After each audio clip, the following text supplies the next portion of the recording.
Assalamualaikum warahmatullahi wabarakatuh.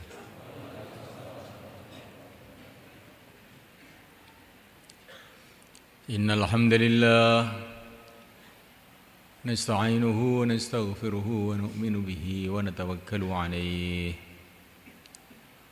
wa na'udzu bihi min shururi anfusina min sayyiati a'malina. من يهديه الله فلا مضل له ومن يضلل فلا هادي له أشهد أن لا إله إلا الله وحده لا شريك له وأشهد أن سيدنا ومولانا محمدا عبده ورسوله اللهم صل وسلم وبارك عليه وعلى آله وأصحابه والتابعين لهم إلى يوم القيامة أما بعد.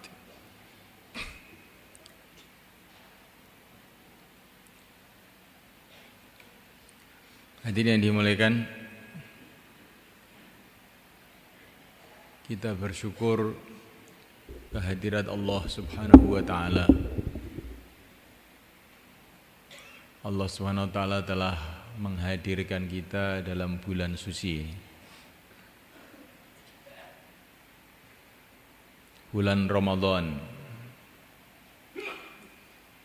yang dikatakan oleh yang mulia baginda Nabi SAW sebagai syahrun mubarak, bulan yang diberkati oleh Allah.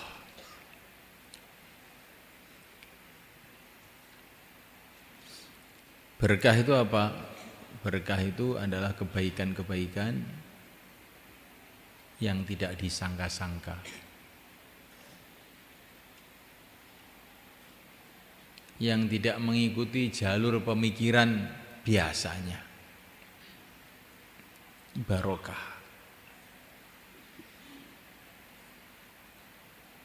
Begitulah bulan Ramadan. Kalau zahirnya bulan Ramadan ini serupa saja dengan bulan-bulan yang lain, tapi dalam bulan Ramadan ini menurut sejarah telah datang macam-macam kebaikan kepada umat Islam. Bulan Ramadan ini adalah bulan hidayah. Banyak sekali Allah menurunkan hidayah dalam bulan Ramadan. Di antara barokahnya Ramadan, Fathu Makkah, penaklukan negeri Mekah, di mana orang-orang Mekah berbondong-bondong masuk Islam, yang akhirnya diikuti oleh seluruh orang Jazirah Arab, dan akhirnya tersebar agama kemana-mana seluruh dunia, terjadi pada bulan Ramadan.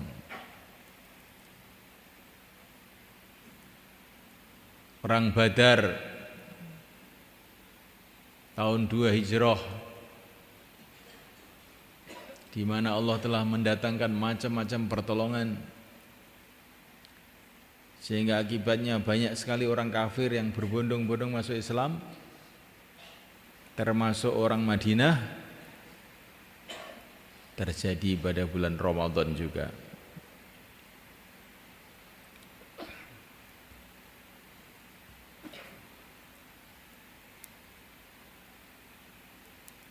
Turunnya Al-Quran yang merupakan sumber hidayah, satu-satunya kitab yang dijaga oleh Allah keasliannya sampai kiamat, terjadi dalam bulan Ramadan. Syahrul Ramadan alladzi unzila fihi al-Quran.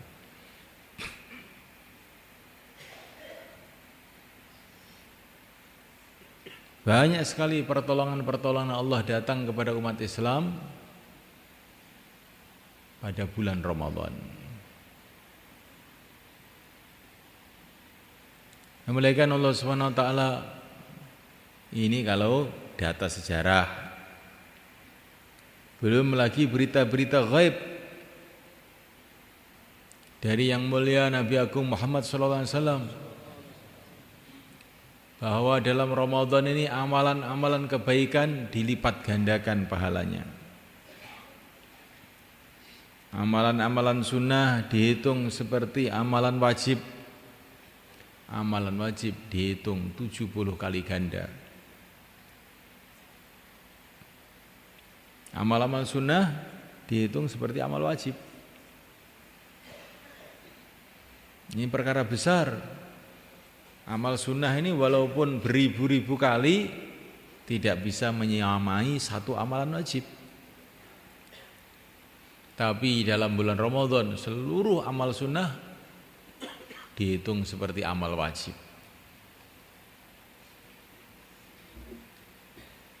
Kalau kita tahu nilainya, maka bulan Ramadan ini akan jadi bulan sunnah.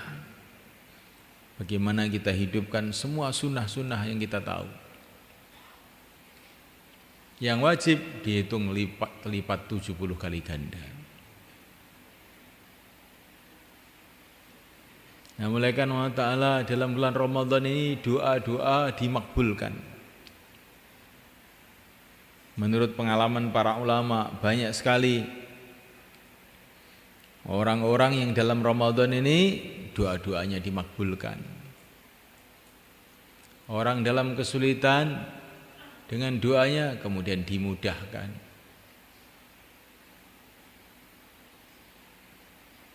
Nah, mulaikan Allah Ta'ala banyak orang dalam bulan Ramadan ini kemudian berubah kehidupannya.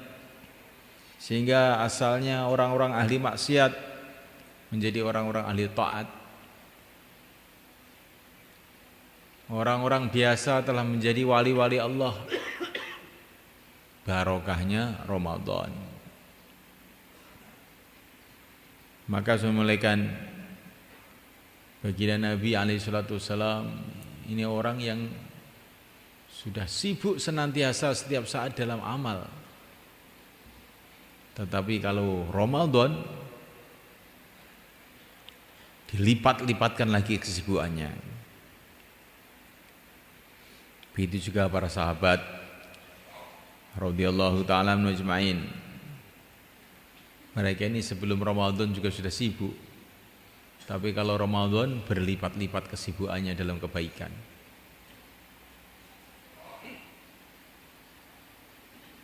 Masjid-masjid pada bulan Ramadan penuh dengan amalan-amalan. Lampu-lampu ditambah di masjid-masjid. Karena malam semalam suntuk itu tidak ada henti-hentinya orang beramal di masjid-masjid. Pada zaman para sahabat radhiyallahu ta'ala ajma'in. Terutama setelah zaman Sayyidina Umar, tambah ramai lagi karena orang Islam tambah banyak sekali. Sehingga Sayyidina Ali mengatakan rahimallahu Umar, rahimallahu Aba Hafs, ammarallahu masajidana, Allahu ammir kuburahu bin nur, nawwara Umaru masajidana, nawwarallahu qabrahu bin nur. Semoga Allah menerangi kuburnya Umar dengan cahaya, karena dia telah membuat masjid-masjid terang benderang dalam bulan Ramadan ini. Di Ramadan ini bulan yang barokah. Di barokah bagi siapa? Bagi yang memperhatikan bulan Ramadan. Hujan ini barokah bagi orang yang mau menanam padi, bagi orang yang mau memanfaatkan hujan. Tapi kalau orang tidak mau memanfaatkan hujan, ya barokahnya jadi sedikit. Bahkan bisa-bisa hujan itu mendatangkan banjir, rumahnya ambruk. Begitu juga bulan yang suci ini. Kalau kita perhatikan akan datang macam-macam kebaikan. Tapi kalau kita sepelekan, kita rendahkan, bisa-bisa bulan yang suci justru jadi malapetaka buat kita.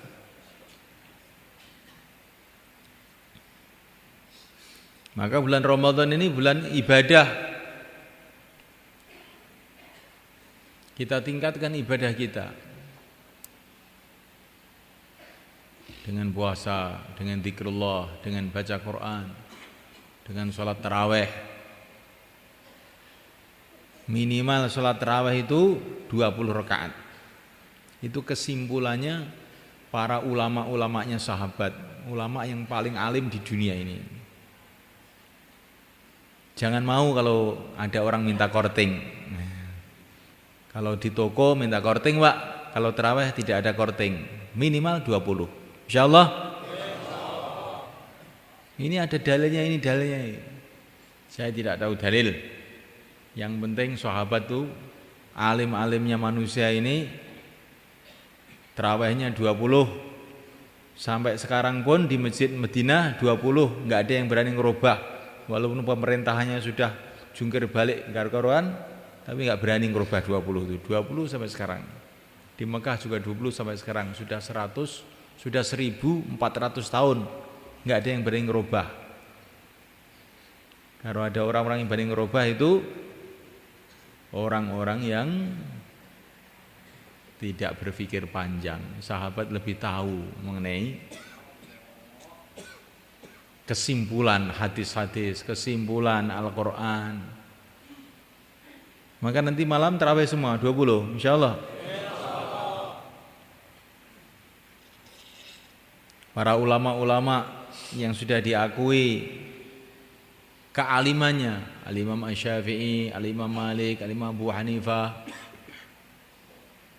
Al-Imam Ahmad bin Hanbal, semua tokoh-tokoh ulama 20. Hanya orang Jawa saja kadang-kadang itu minta korting. Di rumah saya yang pasar apa? Korting. Kalau bisa sekarang ini kita ini tarawihnya malah ditambah 100 rakaat, 200 rakaat sampai pagi. Ini Ramadan, bulan barokah, bulan panen. Insyaallah mulai kan? Ini bukan khilafiyah semula kan? Dakwah enggak boleh bicara khilafah. Ini bukan khilafiyah. Seluruh sahabat 20 itu bukan khilafiyah. Orang yang mengatakan ini khilafiyah enggak baca sejarah. Dulu zaman sahabat seluruh orang Islam 20. Ini bukan khilafiyah. Boleh aja ngomong begini nih. Yang bilang khilafiyah itu orang tidak tahu sejarah kehidupan umat Islam. Khilafiyah itu ngitungnya bukan sekarang, zaman dulu. Kalau sekarang ini khilafiyahnya banyak, ada yang sholat, ada yang enggak sholat. Ada yang subuh jam 5, ada yang jam 8. Nah, kalau khilafiyat ngikuti orang sekarang rusak jagatnya. Di khilafiyah itu melihat orang zaman dulu, zaman para sahabat dulu ketika orang itu masih bersih. Nanti disuruh bangun malam, khilafiyah Pak, ini khilafiyah, jangan bicara. Sebagian sholat, sebagian tidur. Nah, kita khilafiyah jangan kita bicarakan dalam dakwah. Loh, rusak ini nanti ya kajian. Jadi sudah mulaikan Allah Subhanahu wa taala. Ada perkara itu yang tidak boleh khilafiyat. Ada yang perkara itu boleh khilafiyat. Kalau orang-orang zaman dulu tidak khilafiyat, jangan sekarang kita jadi khilafiyat.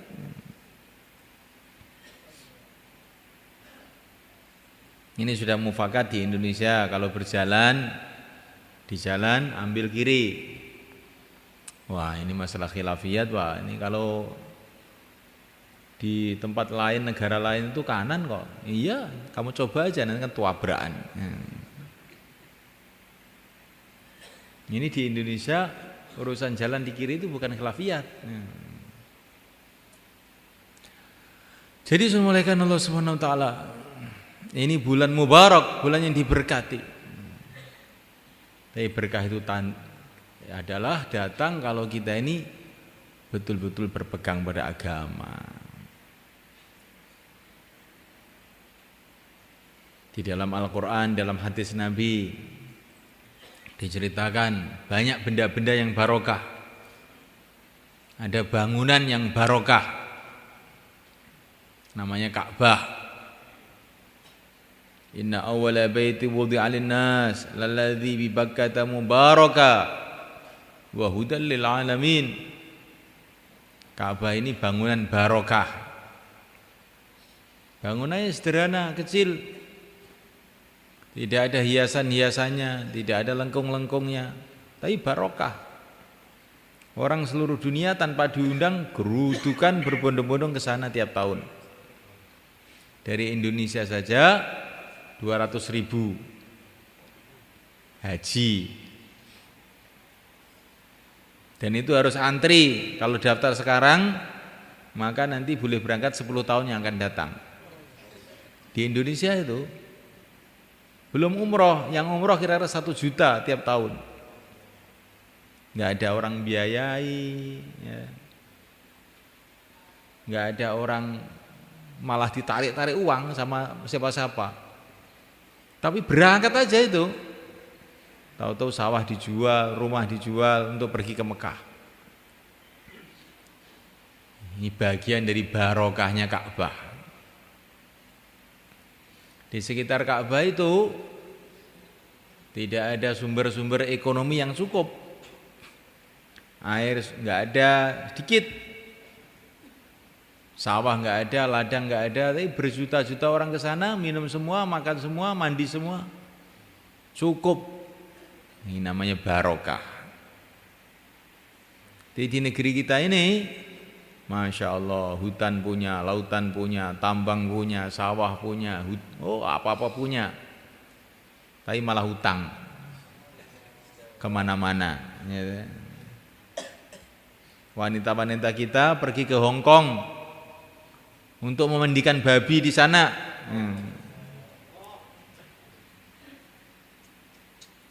Padahal Hong Kong itu negeri kecil yang nggak punya apa-apa. Ini Indonesia negeri besar. Ini termasuk kurang barokah ini mulai kan. Namanya kurang barokah.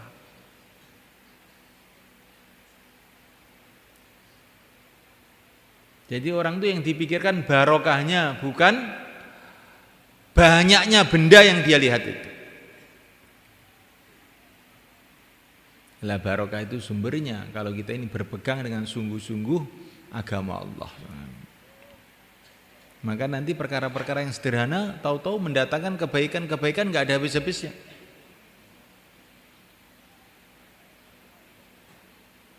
Bangunan barokah. Maka nanti masjid kita kalau sudah barokah jadi kayak Ka'bah itu semuanya. Orang itu sudah datang terus rame aja masjid. Masjid kok sepi, nggak ada orangnya bagaimana ini? Kurang barokah ini kelihatannya. Kenapa kurang barokah? Amalan-amalan yang mendatangkan barokah tidak kita jaga. Itulah amalan Rasulullah SAW. Nah, mulaikan Allah Ta'ala ada keluarga barokah.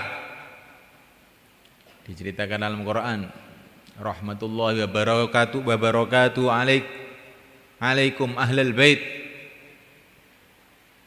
yaitu rumahnya Nabi Ibrahim, keluarga Nabi Ibrahim, keluarga yang barokah. Nabi Ibrahim itu asalnya tinggal di Babil, di dekatnya Irak sana. Tapi beliau hijrah karena di sana berat sekali mengamalkan agama. Ini dzahibun ila rabbi sayyidin. Beliau hijrah. Untuk kepentingan agama, beliau tinggalkan ini rumahnya, negerinya yang subur makmur. Beliau pergi ke Syam, ke Masjidil Aqsa. Di sana beliau kawin dengan Siti Sarah. Diberkati oleh Allah SWT. Anaknya Sarah akhirnya melahirkan Nabi Ishak. Ishak akhirnya melahirkan Nabi Yakub. Nabi Yakub melahirkan Nabi Yusuf. Melahirkan seluruh nabi-nabi, kebanyakan nabi-nabi yang kita baca dalam Quran itu semua anak cucunya Sarah, istri Nabi Ibrahim alaihissalam yang ada di Palestina sana. Kuburannya sampai sekarang masih ada. Keluarga yang barokah. Kemudian beliau pergi ke Mekah. Di sana beliau meninggalkan istrinya yang kedua, Siti Sarah, Siti Hajar, barokah lagi. Menurunkan Nabi Ismail, menurunkan orang Arab, menurunkan yang mulia Nabi Agung Muhammad SAW. Nabi Agung Muhammad SAW menurunkan Siti Fatimah radhiyallahu ta'ala anha. Fatimah menurunkan Hasan Husain radhiyallahu ta'ala anhuma. Husain ini akhirnya menurunkan Ali Zainal Abidin, akhirnya menurunkan Wali Songo. Mengislamkan orang di Indonesia ini. Jadi semulaikan Allah Ta'ala ini namanya keluarga barokah. Menurunkan orang-orang soleh, menurunkan orang-orang takwa, pejuang-pejuang.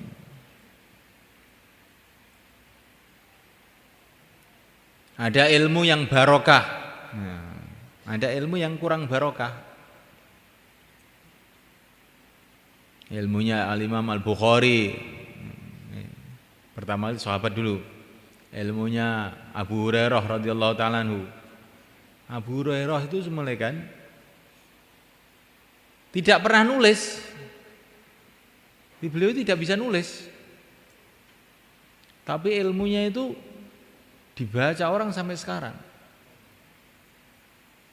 Ini barokah.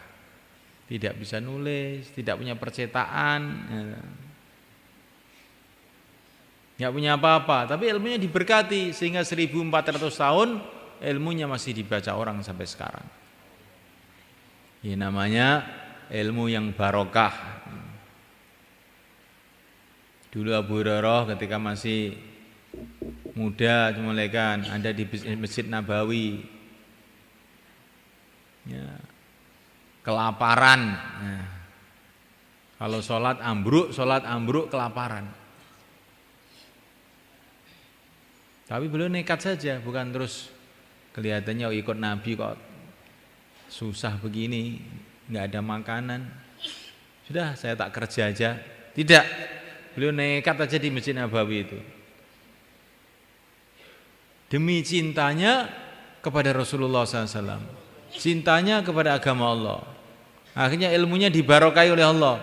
1400 tahun masih dibaca semua orang, seluruh ulama di seluruh dunia.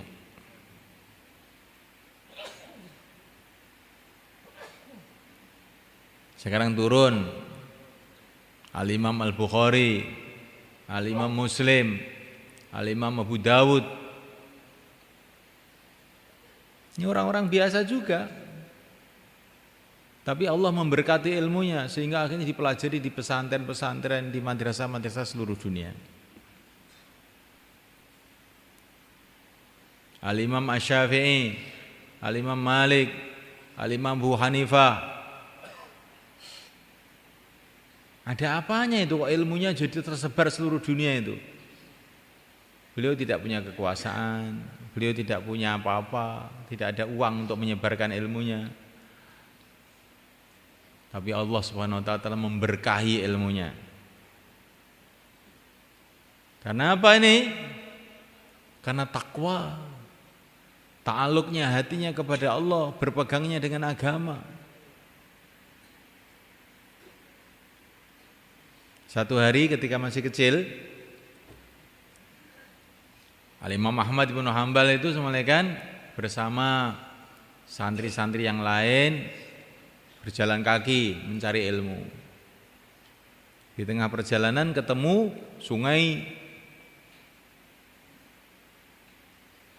Maka seneng teman-temannya langsung terjun ke sungai pada mandi. Nah, bajunya dicepoti, ya, namanya anak-anak kecil. Nah. Tapi Imam Ahmad mandi bajunya nggak dicepot, sarungnya nggak dicepot. Beliau teringat hadis Nabi, kalau kamu mandi sarungnya jangan dicepot. Ini hadis ini ada di Tirmidzi. Ya teman-temannya itu seenaknya sendiri, beliau tidak seenaknya. Enggak disemprot sarungnya kalau mandi. Setelah itu malam hari beliau itu mimpi. Ada malaikat kasih tahu dia, Ahmad, karena kamu menjaga sunnah Nabi yang telah kamu pelajari, Allah akan mengangkat derajat kamu, memberkati ilmu kamu. Maka Imam Ahmad ini mungkin satu-satunya orang di dunia yang hafal 1.000.000 hadis. Gimana itu ngapal 1.000.000 hadis itu? Satu hadis saja kita lupa-lupa terus saja. Ini muridnya Imam Syafi'i ini. Jadi semalakan Allah SWT, ini ilmu yang barokah. Sekarang orang belajar di sekolahan, bikin tesis, bikin disertasi, nulis buku tebal sekian, tak ditulis, akhirnya dapat gelar S3. Setelah dapat gelar S3, terus bukunya itu dimasukkan lemari, nggak ada orang mau lihat dan dia sendiri juga tidak mau lihat. Ila yaumil qiyamah. Ini kelihatannya loh, kok kurang barokah kelihatannya itu ilmunya itu. Nah, mulaikan Allah Subhanahu wa taala. Jadi ada bangunan barokah, ada keluarga barokah, ada ilmu barokah, ada dakwah barokah. Dakwahnya Rasulullah SAW. Dan di akhir zaman ini saya lihat termasuk dakwah barokah itu dakwahnya Syekh Muhammad Ilyas. Awal-awalnya itu semuanya kan kelihatannya sangat sederhana itu usahanya Syekh Ilyas itu. Beliau berpikir, menangis, risau bagaimana umat ini kembali kepada agama. Sampai beliau ini diceritakan iktikaf di Masjid Madinah itu 8 bulan. Iktikaf baca nangis, ya Allah, apa yang harus saya buat ini supaya umat ini kembali kepada agama. Syekh Ilyas itu mau dakwah ini bukan enak gitu aja. Beliau ini mikir, beliau ini nangis berbulan-bulan bahkan bertahun-tahun. Iktikaf di Masjid Nabawi itu akhirnya beliau dapat mimpi Rasulullah, dan mimpi Rasulullah itu dikatakan dalam hadis hak. Rasulullah itu mengatakan kepada Syekh Ilyas, kamu mulai seperti saya mulai dulu. Kamu mulai seperti saya dulu mulai. Maka saya itu terkejut. Bagaimana ini? Saya mulailah seperti saya dulu mulai. Nah, beliau ini orang ahli hadis, ahli sejarah. Beliau faham bagaimana dulu Nabi mau mulai kerja. Nah, oleh karena Allah SWT, maka beliau datang ke ulama-ulama kemana-mana itu. Saya kok mimpi begini bagaimana? Apa ya mampu saya itu memulai seperti Rasulullah memulai itu, apa ya mampu? Jangan bilang begitu, kata seorang ulama. Itu kan perintah Rasulullah untuk kamu dalam mimpi itu. Kamu tuh diperintah menunjukkan Allah akan nolong kamu. Gitu aja. Husnudzon aja. Oh gitu ya? Iya. Langsung saya kasih semangat. Ini sudah yang nyuruh Rasulullah. Ya, bismillah. Mulailah beliau bergerak, akhirnya terbentuk jamaah 3 hari. 80 tahun yang lalu, 90 tahun yang lalu. Udah lama ini, jamaah 3 hari. Ketika jamaah 3 hari terbentuk, maka Syekh Ilyas itu mengatakan, London jebol, katanya beliau. Maka orang-orang tuh yang sekitar saya lihat tuh tertawa. London Jebel bagaimana? Pokoknya ini barokahnya jamaah 3 hari ini akan tersebar agama kemana-mana. Saya yakin. Nah, katanya saya lihat itu. Saya lihat bukan melihat zahirnya. Kalau dilihat zahirnya jamaah 3 hari apa sih? Mana lebih hebat, jamaah 3 hari apa pertemuan besar di lapangan 100.000 orang, dihadiri presiden, jenderal, petak, semua datang. Ya.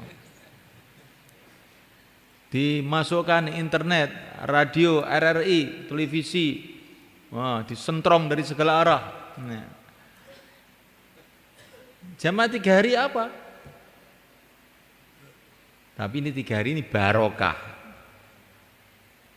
Karena didasari atas ketaatan kepada Allah dan Rasulnya, keikhlasan semata-mata karena Allah. Ternyata setelah sekian lama jamaah 3 hari itu sampai di Temboro, sampai di Jakarta, sampai di rumah kamu, sehingga kamu datang ke sini. Ini hasil jamaah 3 hari 90 tahun yang lalu tuh. Tapi jamaahnya ini barokah. Karena sungguh-sungguh malaikat. Di antara kesungguhannya itu jamaah 3 hari 90 tahun yang lalu itu, menurut pandangan saya loh ini, itu nggak ada yang bawa HP, nggak ada.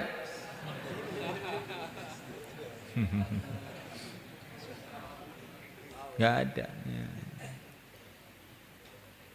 Seumpama barokah itu dalam HP, Rasulullah akan dikasih HP 1 truk. Apa Allah tidak berkuasa memberi HP Rasulullah? Kuasa enggak? Nah, berarti HP itu bukan termasuk asbab barokah. Yaitu asbab ngelamun, mau 4 bulan, gara-gara telepon istrinya harus pulang. Itulah HP. Di masjid tapi yang dipikir dunia.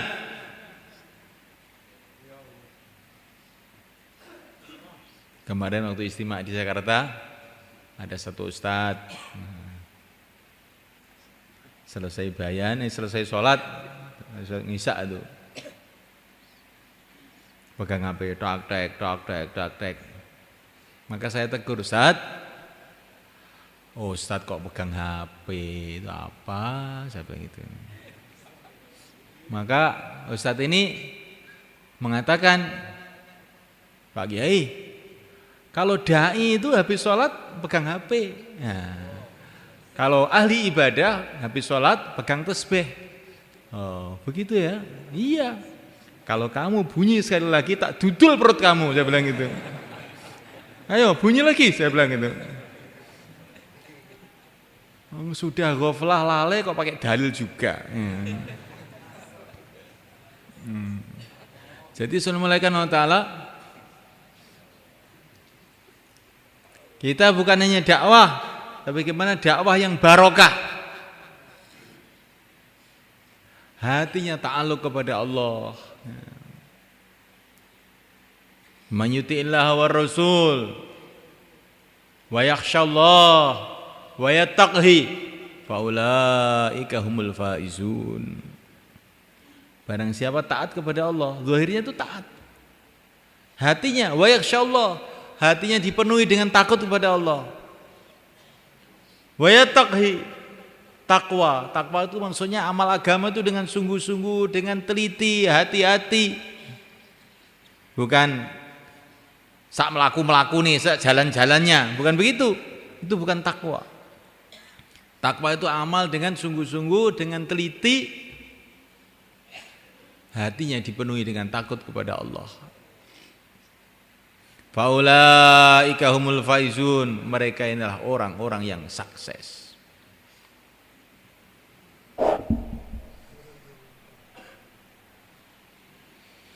Kamu ingin sukses enggak? Ingin sukses? Ingin barokah? Kalau ingin barokah angkat kepalanya. Insyaallah mulai kan? Jadi apa-apa itu yang dipikirkan barokah. Bikin rumah yang dipikirkan barokah, kawin yang dipikirkan barokah, dakwah yang dipikirkan barokah. Apa saja kerja-kerja kita yang kita pikirkan jangan bendanya, tapi barokahnya. Bagaimana supaya barokah? Kalau diri kita ini betul-betul takwa pada Allah. Hatinya betul bergantung kepada Allah. Enggak ada yang bisa berbuat apa-apa selain Allah. Yang menentukan segala-galanya hanyalah Allah. Hatinya bergantung pada Allah, takut kepada Allah, cinta kepada Allah. Zahirnya mengikuti tertib agama, nanti akhirnya jadi barokah. Jangan ada pertimbangan-pertimbangan lain selain taat kepada Allah. Kayak Nabi Ibrahim, asalnya ada di tanah yang subur, yang rame, pindah ke Mekah, kering kerontang, nggak ada orang, panas, dingin. Apa pertimbangannya? Satu saja, karena taat perintah Allah. Akhirnya barokah, yang tidak ada air tahu-tahu keluar air Zam-Zam, yang tadinya sepi tahu-tahu jadi ramai, seluruh dunia datang. Jadi barokah itu diantara sebabnya adalah kalau orang itu pertimbangannya itu hanya agama, bukan karena apa-apa.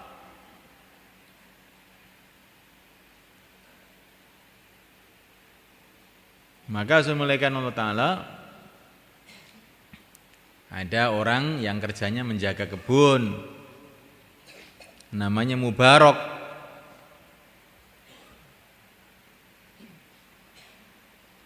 Maka pemilik kebun itu datang ke Mubarak. Mubarak, ambilkan delima yang manis Mubarak. Diambilkan, ternyata kecut. Diambilkan lagi, ternyata masam. Maka pemilik kebun itu marah-marah. Mubarak, kamu kan sudah kerja di kebun ini 8 tahun, masa enggak ngerti itu delima yang manis, delima yang tidak manis? Tuhan, saya ini kan tugasnya menjaga kebun, bukan untuk memakan kebun. Jadi bagaimana maksud kamu? Ya selama 8 tahun ini saya belum pernah makan delima di kebun ini. Betul, betul. Wah, ini orang ajaib ini. 8 tahun menjaga kebun delima, belum pernah makan delima. Mubarak, kamu jangan kerja di kebun ini sekarang. Kamu sekarang kerja di rumah saya aja untuk menerima tamu-tamu. Kamu ini termasuk makhluk langka ini. Perlu diawetkan. Malaikat Allah Subhanahu wa taala. Satu hari Mubarak ini melihat tuannya ini kelihatannya itu resah, susah. Maka ditanya sama Mubarak, ada apa tuan? Kelihatannya kok bingung. Ini loh anak saya ini sudah gede, banyak yang melamar, orang-orang kaya, pejabat-pejabat di negeri ini banyak yang lamar anak saya, tapi saya nggak ada yang mantep, gimana? Gitu saja kok bingung tuan, kata Mubarak. Nah, terus gimana? Kalau ikut orang Nasrani itu kalau cari mantu cari yang kaya, cari yang ganteng. Kalau itu kalau orang Nasrani suka yang indah-indah, cari yang ganteng kalau cari mantu. Kalau ikut orang Yahudi, Yahudi itu senang dengan duit. Kalau cari mantu yang duitnya banyak. Kalau ikut Rasulullah, cari mantu yang agamanya baik. Terserah kamu ikut mana. Nah, kalau ikut orang sekarang yang ganteng dan duitnya banyak. Nah, ini tambahan saya ini. Maka ketika tuannya Mubarak ini mendengar kata-kata Mubarak seperti itu, wajahnya langsung merah. Ya ikut Rasulullah toh, kok ikut Yahudi Nasrani, bagaimana kamu ini? Nah iya, nggak usah bingung kalau begitu. Sudah ketemu jodohnya kalau begitu. Siapa? Kamu aja. Nah, akhirnya kamu aja. Tapi ini jangan dicoba lah ya. Nanti kamu nasihati orang-orang. Nah, ikut Yahudi, Nasrani, ikut Rasulullah. Nah, kalau ikut Rasulullah, ambil saya menantu. Nah, ini namanya menyelewengkan agama ini namanya.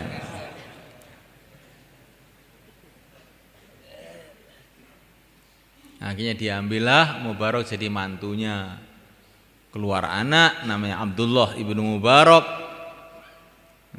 yang terkenal jadi ulama besar, ahli hadis besar, wali besar pada zamannya. Nggak ada kitab manapun yang nggak ada cerita Abdullah Mubarak, nggak ada, terutama kitab-kitab hadis. Jadi ini semulaikan Allah Subhanahu Wa Taala namanya barokah. Karena apa? Pertimbangannya hanya karena agama, nggak ada pertimbangan yang lain-lain. Maka kita ini belajar dalam Ramadan ini, dakwah hanya karena agama. Kenapa kamu kok jauhlah ke rumah-rumah seperti itu? Hanya karena agama. Rasulullah dulu juga begitu, saya ikut saja. Itu dakwah model seperti itu sudah tidak zamannya, nggak apa-apa. Nggak zamannya kalau barokah lebih baik dari zamannya tapi tidak barokah. Pokoknya saya ikut Rasulullah, datang ke rumah-rumah, ngajak orang kepada la ilaha illallah. Malam istimewa, nggak ada pertimbangan apa-apa selain hanya untuk agama, untuk ridho Allah. Insya Allah mulai kan? Kalau untuk Allah, untuk ridho Allah itu kita harus gembira. Jangan tergesa-gesa. Taklim akhir pulang. Insya Allah mencari ridho Allah kok tergesa-gesa. Gimana kamu? Ini ada orang mulaikan. Ada orang menghadap kepada seorang raja atau presiden. Ini perumpamaan saja. Maka oleh presiden nanti dipersilakan duduk. Silakan duduk. Anda perlu apa? Sampaikan sama saya. Baru duduk 5 menit, dia bilang, Pak Presiden, saya tergesa-gesa nanti, ya. Tergesa-gesa, repot saya. Kapan-kapan aja ya. Nah, Assalamualaikum. Pulang. Kira-kira bagaimana? Maka presiden nanti akan mengatakan orang bodoh tolol. Tidak semua orang saya izinkan masuk istana saya ini. Sudah saya kasih izin dia masuk istana, saya persilakan duduk, malah tergesa-gesa ingin pulang. Satpam, orang ini kalau nanti datang lagi jangan boleh masuk ya, di sana, di luar sana aja. Ini orang nggak punya adab, bodoh, tolol, dungu. Nah, ini kepada manusia semuanya kan. Sekarang kita ini di masjid ini di Baitullah. Ya, setiap malam ada iklan di langit. Hal min sa'ilin fa'u'tiyah. Siapakah yang mau minta akan saya kasih. Ini Allah SWT menyuruh para malaikat untuk masih iklan. Siapa yang mau minta akan saya kasih. Kemudian kita, saya tergesa-gesa ini. Saya mau pulang. Ini namanya orang bodoh apa tolol sebenarnya. Nah, maka ini itu kalau hari-hari biasa. Kalau hari Ramadan lebih lagi, pintu-pintu langit dibuka. Amal-amal kebaikan akan dinilai berlipat ganda, doa-doa kita akan makbul. Kok tergesa-gesa pulang, ini namanya tidak baik. Insyaallah mulai kan? Nah. Mulai kan Allah SWT. Masya Allah, ini Ramadan. Enggak terasa, tahu-tahu sudah beberapa hari. Nanti tidak terasa, tahu-tahu sudah hampir habis. Tahu-tahu sudah hari raya, enggak terasa. Begitulah kehidupan ini mereka. Ngerti-ngerti sudah 40 tahun, ngerti sudah 50 tahun, ngerti sudah 60. Ngerti-ngerti sudah dekat kuburan. Kalau kita ini tidak ambil satu ketegasan bahwa hidup sekali ini cepat-cepat kita beramal, nanti kita apa tidak menyesal di akhirat semuanya. Pasti kita akan menyesal mereka. Bukan hanya itu saja semuanya, amal kebaikan ini bukan barokahnya di akhirat saja, tapi juga di dunia juga. Jadi amal agama itu bukan hanya untuk kebaikan akhirat, dunia juga. Sempurnanya hasilnya nanti di akhirat. Karena Allah itu adalah Tuhannya dunia, Tuhannya akhirat. Pemilik dunia, pemilik akhirat. Penguasa dunia, penguasa akhirat. Kalau kita mengamalkan agama Allah, taat kepada Allah dengan sungguh-sungguh, maka kebaikan itu akan datang kepada kita dunia dan akhirat. Kebaikan dunia itu bagaimana? Kebaikan dunia itu bukan kalau duitnya banyak. Kalau duitnya banyak, korun juga banyak. Kebaikan dunia bukan kalau jadi pejabat. Fir'aun juga jadi pejabat, Joshua jadi pejabat. Padahal mereka itu orang-orang intip neraka semua. Kebaikan itu sebenarnya kalau hidup kita ini dipenuhi dengan zikrullah, dipenuhi dengan iman, dipenuhi dengan yakin, kehidupan kita mengikuti Nabi, sahabat, itulah namanya kebaikan. Dan hati kita mantap gitu loh. Kehidupannya ikut Nabi, ikut sahabat, dan hatinya mantep, madep, gak bingung. Ikut Nabi kok bingung, gimana? Ikut Nabi sudah gak usah bingung. Ikut orang yang dipilih oleh Allah, yang dibimbing langsung oleh Allah,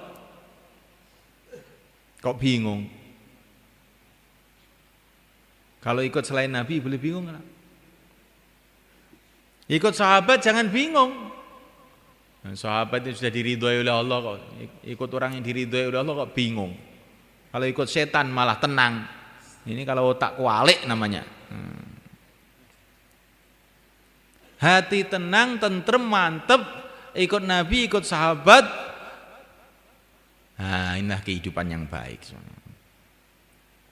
Ikut Nabi, ikut sahabat itu bagaimana? Garis besarnya hari-hari dakwah, hari-hari ibadah, hari-hari taklim dengan akhlak yang baik, itulah namanya ikut Nabi sahabat. Itu garis besarnya. Kalau telitinya, rincinya ya panjang diceritakan. Tapi kalau yang besar-besar ini kita hidupkan, yang kecil-kecil nanti insya Allah Allah akan mudahkan. Hari-hari dakwah, sebagaimana seluruh para nabi hari-hari dakwah, maka kita ini pun hari-hari mesti dakwah. Kalau ada hari kita belum ngajak orang kepada Allah, ngajak orang untuk taat kepada Allah, ngajak orang mikir akhirat, berarti hari itu kita telah nyeleweng dari jalannya para nabi, dari jalannya Rasulullah SAW.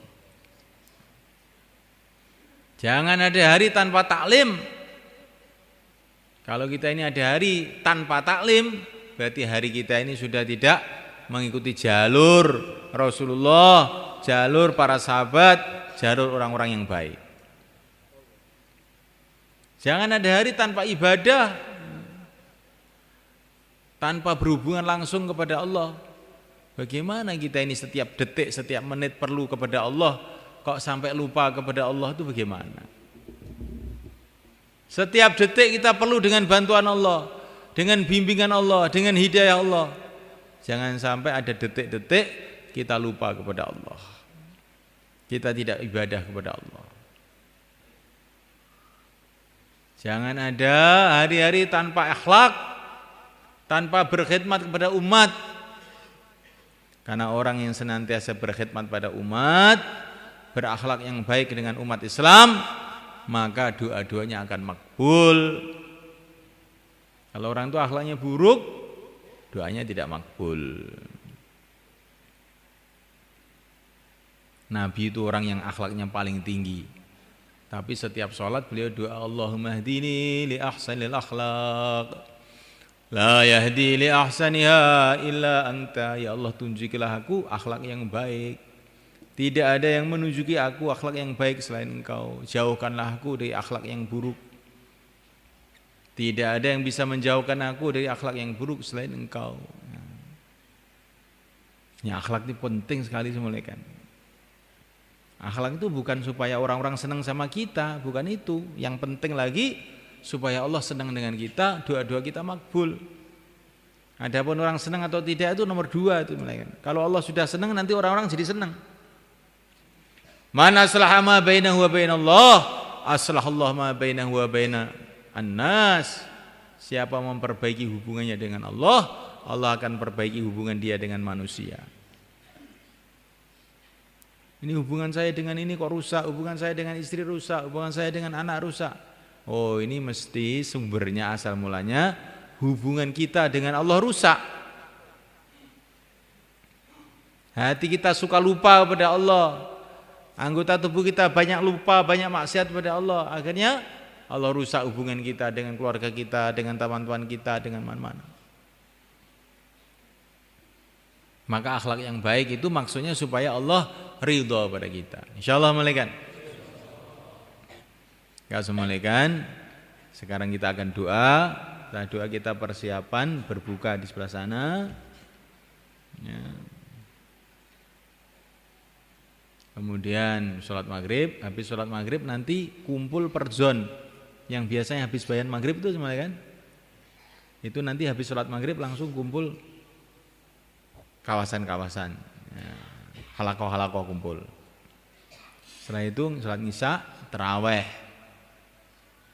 Tarawehnya di sini ada 2. Di sini 1 juz. Kalau di sebelah timur sana, di rumah sebelah timur tempatnya Pak Bet itu 10 juz. Tinggal milih yang mana. Kurang dari 1 juz tidak ada. Insyaallah malaikat. Nah, kita harus ada semangat kayak semangatnya orang-orang dulu. Sahabat dulu tarawih saya menjelang subuh. Jangan kita ditipu oleh syaitan. Itu kan sahabat, saya bukan sahabat, saya ini orang Temboro. Yang mau ke surga itu sahabat saja, kamu enggak ikut. Nah, yang perlu pahala itu sahabat saja, kamu enggak perlu. Yang perlu pertolongan Allah itu orang dulu aja, kamu tidak perlu. Loh, saya ya perlu. Lah iya. Tarawih sampai selesai. Insyaallah malaikat. Insyaallah. Tarawih taklim akhir. Setelah taklim akhir itu ustaz-ustaz yang biasanya di depan itu kumpul. Terus i'tikaf. Setelah i'tikaf jam 1 tahajud. Insyaallah malaikat. Jam 3 sahur. Terus nanti jam 5 sholat subuh. Setelah sholat subuh apa? Bayan subuh. Setelah bayan subuh sholat isyraq. Setelah sholat isyraq musyawarah di sana. Itu namanya istima. Kalau begitu itu. Insyaallah malaikat. Kalau habis taklim akhir pulang itu namanya separuh istima. Sholat itu tengah-tengah sholat ngentut itu namanya. Maka kita ini Ramadan kita mulai istima sempurna insyaallah. Insyaallah maksudnya janji kepada Allah malaikat. Hati-hati kamu ya. Jadi sebelum itu semua malaikat supaya Ramadan kita ini lebih barokah, lebih bernilai, maka yang mau keluar waktu Ramadan ini 4 bulan, 40 hari, berapa hari saja silakan beri ke selatan. Monggo. Yang mau keluar 4 bulan 40 hari silakan. Monggo.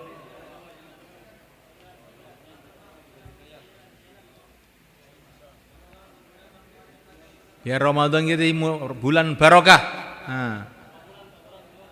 Kita perhatikan Ramadan kita dengan keluar jalan Allah. Ini yang terbaik, paling mudah.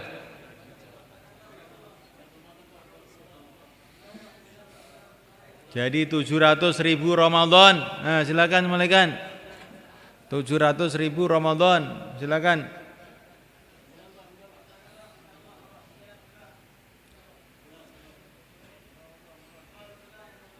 Inilah cara supaya hidup kita barokah, malaikat. Enggak usah takut. Kita belajar taat kepada Allah, ikut sunnah Nabi, maka hidup kita jadi barokah. Ekonomi kita jadi barokah. Keluarga kita jadi barokah, anak-anak kita jadi barokah. Anak tidak cukup dipesantrenkan. Di pesantren kan kalau nggak diberkati oleh Allah nanti nakal juga.